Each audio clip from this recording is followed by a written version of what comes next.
Well, the top 3 elected Democrats in Virginia are still surrounded by scandal. Lieutenant Governor Justin Fairfax is refusing to step down in the face of multiple sexual assault allegations.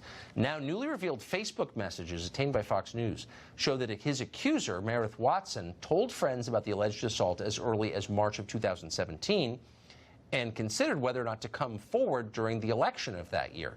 In those same messages, Watson said she had not reported the attack back in 2000 when both were at Duke because she said the university mishandled a previous rape allegation that she had made.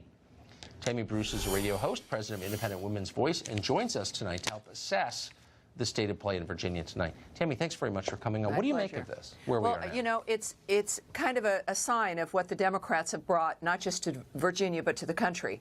You have a black man who is not getting due process, even though, for me, the accusers seem very credible. I'm not the arbiter of due process and of guilt and innocence. And yet, he is, for the South, it should be a sensitive issue. The hounding of a black man because of accusations, out of his job. He's been put on leave for the law firm that he works with, and he's part-time as lieutenant governor, making, I think, about $36,000 a year. So who knows how long that will be a tenable situation for him.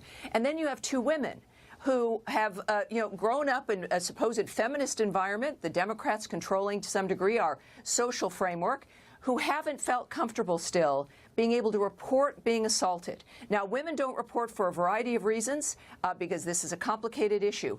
But now we see the end result of what happens when you have a system that doesn't necessarily take women seriously still, which is what we've always argued for, and then later on in life finding out, the impact of what happens when we don't confront these issues.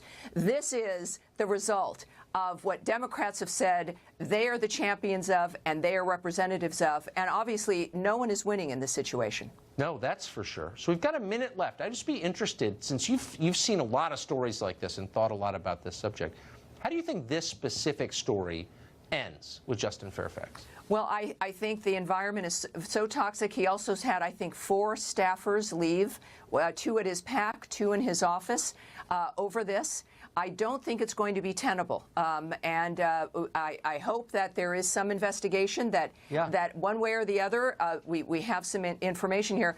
But I think that Virginia's got a lot to answer for. By the way, the state today apologized for lynchings. They apologized for the lynchings that have occurred in their state since the Civil War. So I think as a nation we have a lot to have to contemplate, but the answer is not sacrificing people into a volcano simply because of accusations. And I want women to have an environment where they feel safe in reporting when these events do occur. I agree with that. That's a nonpartisan American point to make, and I'm glad I think we all agree. Thank you, Tucker. Tammy, thank you. Thanks.